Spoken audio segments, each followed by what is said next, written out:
سلامونه احترامات او مینه قبول کړئ درنو دوستانو نن تاسو سره زه یو داسې ویډیو شریکوم چې یو خزه چې هغه د یو ځوان نه د بدکارۍ غوښتنه وکړه او ورته وویل چې ته ماته که هر څه کوي را سره وکړه خو ماته د پیسو ضرورت دی. دغه ځوان په خپله دغه واقعه کې وایي چې په لاره باندې روانم یو خزه چې زما ګاډي ته لاس راکو یعنې زه یې ودرولم او د ودرېدو سره سم یې ماته وویل چې ته هر چېرته ځې ما همغلته بوځه. دغه سړی وایي چې کله ما سره دغه ښځه کېناسته نو د هغې نه پس دغه ښځې ماته وویل چې زما پیسو ته ضرورت دی، که ته ما سره هر څه کول غواړې زه تیار یم خو زما پیسو ته ډېر سخت ضرورت دی. دا هلک وایي چې ما ترې پوښتنه وکړه چې ته ولې دومره مجبوره یې چې ستا پیسو ته ضرورت دی او ته چېرته تلل غواړې؟ ښځې ورته وویل چې ته هر ځای ته ځې زه تا سره ځم. هلک ډېر پریشانه شو او بیا یې ترې پوښتنه وکړه چې تا ته د پیسو ولې دومره ضرورت دی؟ ښځې ورته وویل چې زما یوه مور په ډېر بد حالت کې په کور کې پرته ده، زه د هغې دپاره هر څه کولو ته تیاره یم ځکه چې دغه جینۍ ویل چې زما د مور دوی ختمه ده، هغه د مرګ او ژوند سره لاس او ګریوان ده. دا یې هم ویل چې زما ورور چې څو ورځې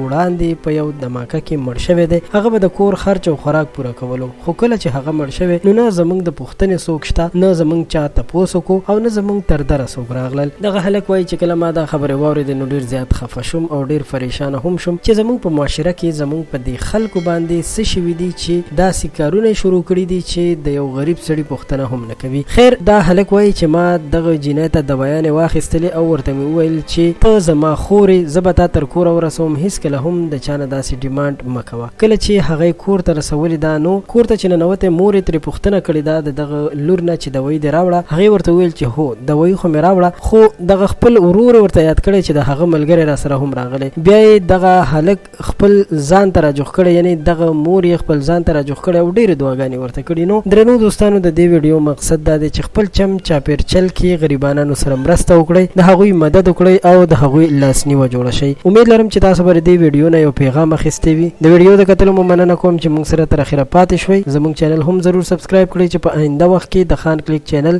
راتلونکي ویډیوګانې تاسو ته په وخت ورسي. خوشحاله اوسئ، بریالي اوسئ.